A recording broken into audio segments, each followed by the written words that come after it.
നമ്മുടെ അച്ഛനമ്മമാരെ മനഃപൂർവ്വമായി പിണറായി സർക്കാർ ഈ പദ്ധതിയിൽ നിന്ന് ഈ PMJAY എന്ന് പറയുന്ന PMJ പദ്ധതിയിൽ നിന്ന് ഒഴിവാക്കുന്നു എന്ന് പറയുന്നത് വസ്തുതയാണ്. പിണറായി വിജയന്റെ ആരോഗ്യവകുപ്പ് മാത്രം, വീണ ജോർജിന്റെ ആരോഗ്യവകുപ്പ് മാത്രം ഈ പദ്ധതിയോട് നിഷേധാത്മകമായ നിലപാടാണ് സ്വീകരിക്കുന്നത്.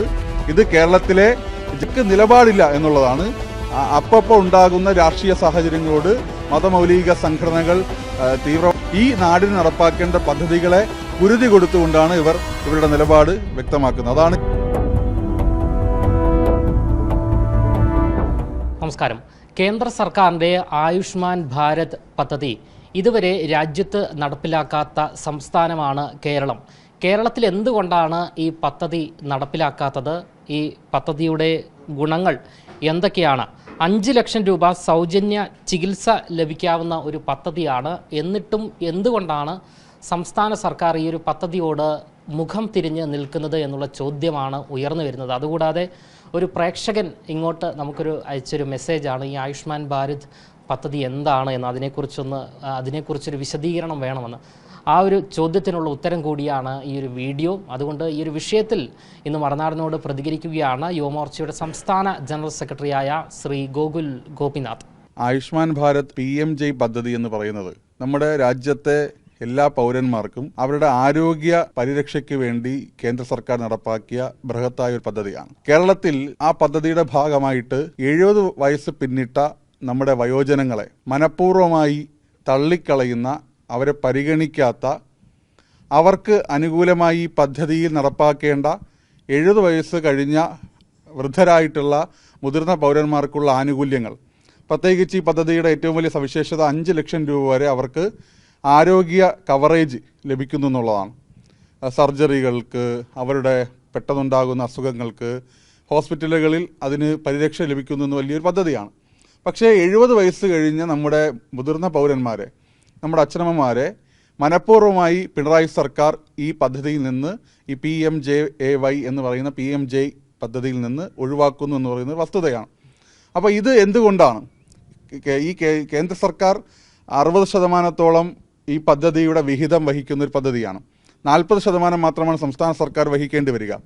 അപ്പോൾ ഇതിൽ സംസ്ഥാനത്ത് വൃദ്ധജനങ്ങളെ മനഃപൂർവ്വമായി ഒഴിവാക്കിക്കൊണ്ട്, അവർക്ക് ആരോഗ്യ പരിരക്ഷ നിഷേധിച്ചുകൊണ്ട് അവരെ പരിഗണിക്കുന്നതല്ല ഈ സർക്കാർ എന്ന പിണറായി വിജയൻ സർക്കാരിൻ്റെ കൃത്യമായിട്ടുള്ള നിലപാട് വ്യക്തമാക്കുകയാണ്. പക്ഷേ കേന്ദ്ര സർക്കാർ ഈ രാജ്യത്ത് മുഴുവൻ സംസ്ഥാനങ്ങളിലും അതുപോലെ തന്നെ യൂണിയൻ ടെറിട്ടറികളിലും കൃത്യമായി പദ്ധതി നടപ്പാക്കുന്നുണ്ട്. എല്ലാ സർക്കാരുകളും, അത് BJP സർക്കാരുകൾ മാത്രമല്ല, മറ്റ് എല്ലാ പ്രാദേശിക രാഷ്ട്രീയ കക്ഷികളുടെ സർക്കാരുകളും ഈ രാജ്യത്തുടനീളം നടപ്പാക്കുന്നുണ്ട്. അതിൽ 70 വയസ്സ് കഴിഞ്ഞവർക്ക് പരിരക്ഷ നൽകുന്നുണ്ട്.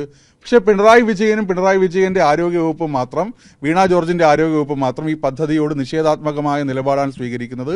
ഇത് കേരളത്തിലെ ജനങ്ങളോട്, കേരളത്തിലെ വൃദ്ധരോട്, കേരളത്തിലെ മുതിർന്ന പൗരന്മാരോടുള്ള അവരുടെ അവജ്ഞയും വെല്ലുവിളിയുമായിട്ടാണ് നമ്മൾ മനസ്സിലാക്കേണ്ടത്. ഇത് രാഷ്ട്രീയപരമായ അത്തരത്തിലുള്ളൊരു തീരുമാനത്തിൻ്റെ അടിസ്ഥാനത്തിലാണോ സംസ്ഥാനം ഒപ്പിടാത്തത്? അങ്ങനെയാണോ മനസ്സിലാക്കുന്നത്? രാഷ്ട്രീയമായ തീരുമാനം എന്ന് പറയുന്നത് പിണറായി വിജയൻ സർക്കാരിനുണ്ടെന്ന് എനിക്ക് തോന്നുന്നില്ല. ഏറ്റവും ഒടുവിലാണ് നമ്മൾ കണ്ടത് PM ശ്രീ പദ്ധതിയിൽ. PM ശ്രീ പദ്ധതിയിൽ ഈ കേരളത്തിലെ വരും തലമുറകൾക്ക് ഏറ്റവും ഔന്നത്യപൂർണമായിട്ടുള്ള വിദ്യാഭ്യാസ സാഹചര്യം ഒരുക്കേണ്ടിയിരുന്ന ഈ പദ്ധതിയെ ആദ്യഘട്ടത്തിൽ അത് തിരസ്കരിക്കുകയും പിന്നീട് അതിൽ ലഭിക്കുമായിരുന്ന സാമ്പത്തികമായിട്ടുള്ള നേട്ടങ്ങളുടെ അടിസ്ഥാനത്തിൽ അത് നിഷേധിക്കേണ്ട എന്ന രീതിയിലേക്ക് അവർ അത് സ്വീകരിക്കുകയാണ് ഉണ്ടായത്. പിന്നീട് ഈ PM ശ്രീ പദ്ധതി നടപ്പാക്കുന്നത് മൗലികവാദികൾക്ക് അല്ലെങ്കിൽ മത തീവ്രവാദികൾക്ക് എന്തോ തടസ്സമാണ് എന്ന് അവർ അഭിപ്രായപ്പെട്ടപ്പോൾ, സമസ്ത ഉൾപ്പെടെയുള്ള സംഘടനകൾ അതിനെതിരായി നിന്നപ്പോൾ പിണറായി വിജയൻ ആ നിലപാട് തിരുത്തുകയും ശിവൻകുട്ടി എന്ന് പറയുന്ന കേരളത്തിൻ്റെ വിദ്യാഭ്യാസ വകുപ്പ് മന്ത്രി ആ പദ്ധതിയെ വീണ്ടും തള്ളിക്കളയുന്ന സാഹചര്യമാണ് ഉണ്ടായത്. അപ്പോൾ ഇവർക്ക് നിലപാടില്ല എന്നുള്ളതാണ്. അപ്പോൾ ഉണ്ടാകുന്ന രാഷ്ട്രീയ സാഹചര്യങ്ങളോട് മതമൗലിക സംഘടനകൾ, തീവ്രവാദ സംഘടനകൾ ഉയർത്തുന്ന വെല്ലുവിളികളോട് ഈ നാടിന് നടപ്പാക്കേണ്ട പദ്ധതികളെ കുരുതി കൊടുത്തുകൊണ്ടാണ് ഇവരുടെ നിലപാട് വ്യക്തമാക്കുന്നത്. അതാണ് ഈ PMJ പദ്ധതിയിലും നമ്മൾ കണ്ടിട്ടുള്ളത്. സംസ്ഥാന സർക്കാർ ഒപ്പിടാത്തത് കൊണ്ടാണ്. ഇപ്പം നിലവിൽ നമുക്ക് ഇതിൻ്റെ ഔദ്യോഗികമായ വെബ്സൈറ്റിൽ പോയാലും അല്ലെങ്കിൽ നമ്മുടെ ആ കാര്യങ്ങളിലേക്ക് പോയാൽ കൃത്യമായി ഇത് നമുക്ക് അപ്ലൈ ചെയ്യാൻ വേണ്ടി കഴിയും, അതിന് അപേക്ഷ നൽകാൻ വേണ്ടി കഴിയും. അത് 70 വയസ്സ് കഴിഞ്ഞ ആളുകൾക്കും കഴിയും. പക്ഷേ അവർക്ക് കാർഡ് ലഭിക്കും. യാഥാർത്ഥ്യം കാരണം കാർഡ് ഇഷ്യൂ ചെയ്യുന്നത് കേന്ദ്ര സർക്കാരാണ്. അപ്പോൾ പദ്ധതി നടപ്പാക്കി എന്ന് വെച്ചാൽ ഒരു സാങ്കേതികമായി നടപ്പാക്കിയെന്ന് പറയാം. പക്ഷേ ഈ പദ്ധതിയിൽ 40% വിഹിതം നൽകാൻ വേണ്ടിയുള്ള സംസ്ഥാന സർക്കാരിൻ്റെ സന്നദ്ധത അവർ അറിയിച്ചിട്ടില്ല, അവർ ഒപ്പിട്ടിട്ടില്ല. അതുകൊണ്ട് തന്നെ എന്ത് സംഭവിക്കുന്നു? ഈ പദ്ധതി കേരളത്തിൽ തത്വത്തിൽ നടപ്പാക്കപ്പെടുന്നില്ല എന്നുള്ളതാണ് യാഥാർത്ഥ്യമായി നമ്മൾ കാണേണ്ടത്. ഇത് കേരളത്തിലുള്ള ഏതെല്ലാം ആശുപത്രികളിലാണ് ലഭ്യമാവുക? കേരളത്തിൽ പ്രധാനപ്പെട്ട മുഴുവൻ സർക്കാർ ആശുപത്രികൾ, മെഡിക്കൽ കോളേജുകൾ, ജനറൽ ഹോസ്പിറ്റലുകൾ, നമ്മുടെ മോഡൽ ഹോസ്പിറ്റലുകൾ തുടങ്ങി എല്ലാ ആശുപത്രികളും ലഭ്യമാണ്. അതോടൊപ്പം ഈ പദ്ധതിയുടെ ഭാഗമായി സംസ്ഥാന സർക്കാർ ഈ പദ്ധതിയുടെ ഭാഗമായി ഉൾപ്പെടുത്തിയിട്ടുള്ള അല്ലെങ്കിൽ പദ്ധതിയിൽ ചേരാൻ തയ്യാറായിട്ടുള്ള മുഴുവൻ സ്വകാര്യ ആശുപത്രികളിലും, അത് ഏറ്റവും പ്രധാനപ്പെട്ട എല്ലാ സൗകര്യങ്ങളുമുള്ള സ്വകാര്യ ആശുപത്രികളും ഈ പദ്ധതിയുടെ ഭാഗമായി ഉണ്ട്. അവർ നിലവിൽ 69 വയസ്സ് 70 വയസ്സ് വരെയുള്ള ആളുകൾക്ക് ആ പദ്ധതി കേരളത്തിൽ നടപ്പാക്കപ്പെടുന്നുണ്ട്.